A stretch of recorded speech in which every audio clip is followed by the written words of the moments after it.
Mr. Speaker, is it in order to go on the answered of this House that I was yelling and crying?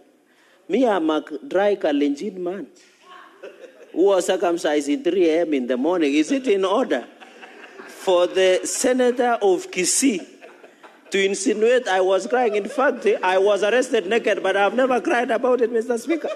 Can you apologize to me and the great men of Nandi and the people of Nandi, Mr. Speaker, in the spirit of Koitalel Samoe and the Talai, Mr. Speaker?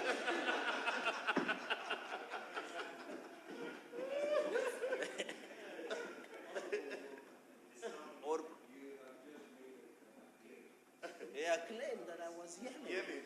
How can a man yell? How can a man yell?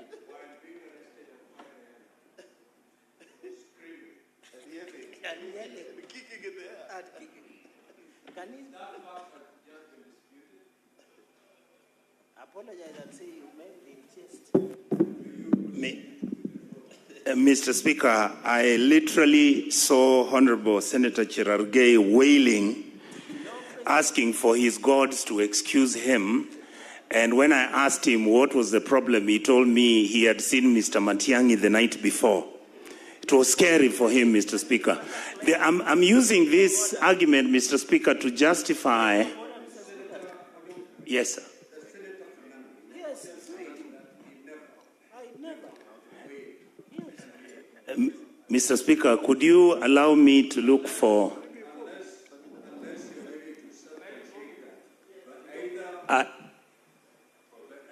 Yes. Yes. I promise to deliver the video, sir, because I wouldn't wish... Mr. Speaker, Honorable Okongo Mogeni would like... I have not given the permission.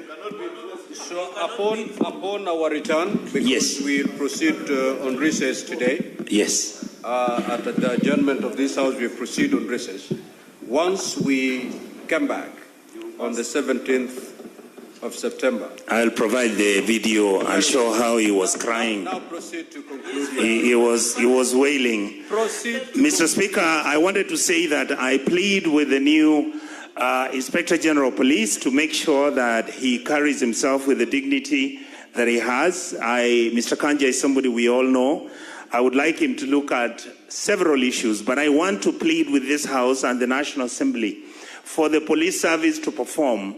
They have always said, and I believe them, Mr. Speaker, because we went as a committee and met the team from the police service during the Shakahola hearings. And Mr. Speaker, our forensic labs hardly work. The police vehicles don't have fuel. You find that the police officers don't even have insurance for themselves. You find that most of the issues that are involving the police are treated casually. I would like to plead that we provide them with the necessary funding, make sure that this aspect of corruption and aspects of roadblocks being stationed everywhere on our roads, I think it needs to be rationalized.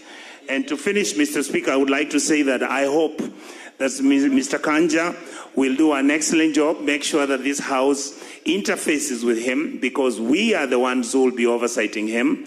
I believe that he is a man who's capable of understanding that he must be seen to offer justice, he must be seen to be fair, and he must be seen to be a person who's willing to make Kenya a better place than he found it.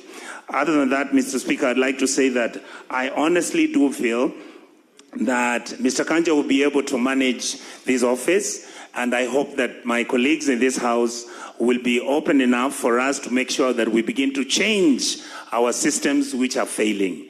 Our children who are killed, we don't have the data. That has already been mentioned, Mr. Speaker. So I would like to say that some things we need closure, some things we need to be honest with ourselves, because if you don't have justice, you cannot have peace. Thank you, Mr. Speaker, with those very few remarks. Senator Kenya.